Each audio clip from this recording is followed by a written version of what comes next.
राधे राधे दोस्तों। जितिया व्रत हर साल आश्विन मास की कृष्ण पक्षमी की 7वीं से 9वीं तक किया जाता है। सप्तमी को नहाय खाए, अष्टमी को व्रत रखा जाता है, फिर 9वीं तिथि को व्रत का पालन किया जाता है। जितिया पर्व संतान की सुख समृद्धि के लिए रखा जाने वाला व्रत है। इस व्रत में पूरे दिन निर्जला बिना जल ग्रहण किए व्रत रखा जाता है। यह व्रत उत्तर प्रदेश, बिहार, सब जगह, कहीं कहीं मिथिला में भी, नेपाल में भी कृष्ण पक्ष के 7वें से 9वें चंद्र दिवस तक 3 दिनों तक मनाया जाता है।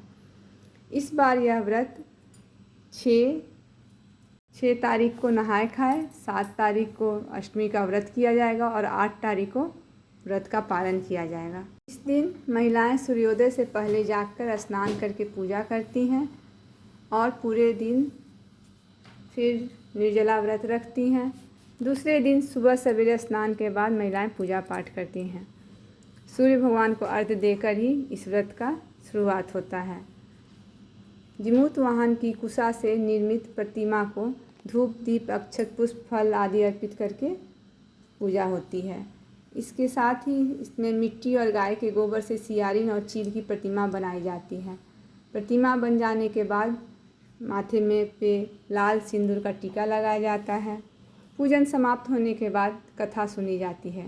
कथा सुनने से लोग कहते हैं कि संतान की आयु दीर्घायु होती है।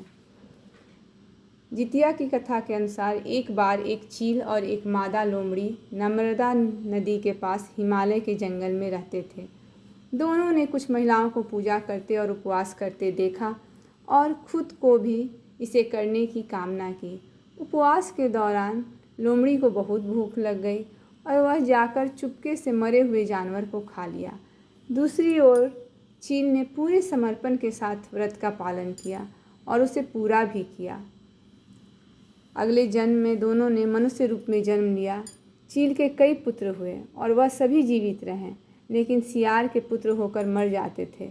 इससे बदले की भावना से उसने चील के बच्चे को कई बार मारने का प्रयास किया, लेकिन वह सफल नहीं हो गई। बाद में चील ने सियार को अपने पूर्व जन्म के जितिया व्रत के बारे में बताया कि कैसे उसने व्रत रखा, फिर पारण किया। पारण में उसने गाय के कच्चे दूध का सेवन किया और कैसे उसने पूरी व्रत निष्ठा से की। इस व्रत से संतान की सुख की प्राप्ति के लिए जगत में प्रसिद्ध है यह व्रत। दूसरी ओर एक कथा है जिमूत वाहन भगवान की। जिमूत वाहन गंधर्व के बुद्धिमान और राजा थे। जिमूत वाहन शासक बनने से संतुष्ट नहीं थे। परिणाम स्वरूप उन्होंने अपने भाइयों को अपने राज्य की सभी जिम्मेदारियां दी और पिता की सेवा के लिए जंगल चले गए। एक दिन जंगल में भटकते हुए उन्हें एक बुढ़िया विलाप करती हुई मिलती है। उन्होंने बुढ़िया से रोने का कारण पूछा।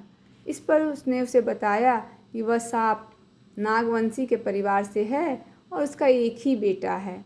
एक शपथ के रूप में हर दिन एक सांप पक्षी राजगरुड़ को चढ़ाया जाता है और उस दिन उसके बेटे का नंबर है।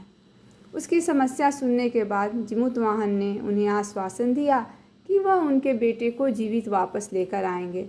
तब वह खुद गरुड़ का चारा बनने का विचार कर चट्टान पर लेट गए।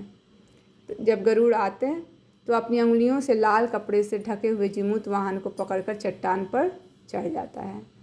उन्हें हैरानी होती है गरुड़ को कि जिसे उसने पकड़ा है वह कोई प्रतिक्रिया क्यों नहीं दे रहा है। तब वह जिमूत वाहन से उनके बारे में पूछता है। तब गरुड़ जिमूत वाहन की वीरता और परोपकार से प्रसन्न होकर सांपों से कोई और बलिदान नहीं लेने का वादा करते हैं। मान्यता है कि तभी से ही संतान की लंबी उम्र और कल्याण के लिए जितिया व्रत किया जाने लगा। एक कथा और है कि महाभारत युद्ध में पिता की मृत्यु के बाद अश्वत्थामा बहुत क्रोधित था। वह पिता की मृत्यु का बदला लेने के लिए पांडवों के शिविर गया और उसने 5 लोगों की हत्या कर दी। उसे लगा कि उसने पांडवों को मार दिया, लेकिन पांडव जिंदा थे। जब पांडव उसके सामने आए तो उसे पता चला कि वह द्रौपदी के 5 पुत्रों को मार आया है।